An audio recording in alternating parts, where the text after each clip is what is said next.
When my wife told me her younger sister would be staying with us for family support, I didn't argue. She said her sister needed comfort after a breakup, and I thought it would only be temporary. But from the first night, I noticed the change. Instead of being a guest, her sister acted as if she owned the place, making remarks, interrupting, and turning my wife's attention away from me. Soon, I was no longer part of their circle. They whispered behind closed doors, laughed together while I sat alone, and made decisions without including me. I tried to keep the peace, but every attempt to raise my concerns ended with my wife accusing me of being unkind to her sister. Slowly, my own home stopped feeling like mine. Then one evening, I came back from work to find my clothes packed in bags by the door. My wife stood there with her sister behind her, and in a cold tone, she told me I needed to leave for a while, so her sister could feel comfortable. The humiliation cut deep. My wife had chosen her sister's comfort over her own husband's dignity. With no other choice, I left. I checked into a hotel and tried to calm the storm in my head. But before I could decide what to do, chaos struck. The next morning, calls came from neighbors.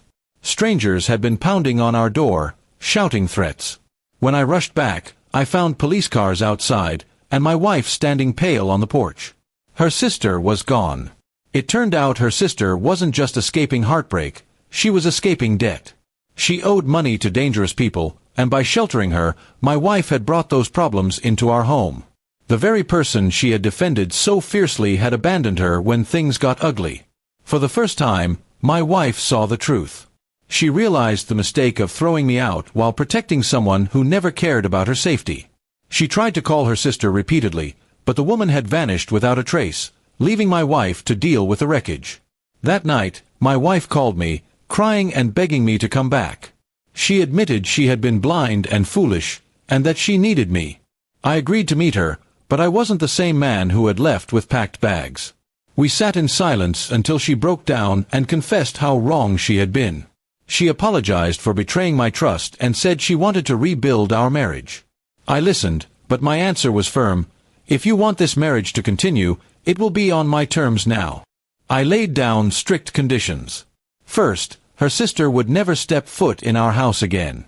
Second, she would rebuild the trust she had broken by standing with me in every decision, no excuses, no secrets. And third, she would prove through her actions, not just her words, that I was her priority, not anyone else. She agreed, with tears in her eyes. For her, it was a moment of humility. For me, it was a test of whether I could ever trust her again. I didn't forgive instantly, but I gave her the chance to prove herself under these harsh conditions. The irony was bitter. She had kicked me out to protect her sister, but in the end, her sister abandoned her, while I remained the only one willing to stand by her. The difference now was clear. I would never again accept blind loyalty at the cost of my dignity.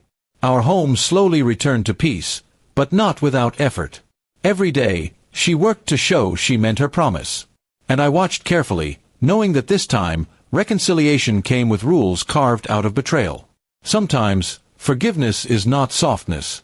Sometimes it is a hard bargain, built on strict terms. And in my case, reconciliation came not because I forgot, but because I chose to give her one last chance under conditions she could never ignore again.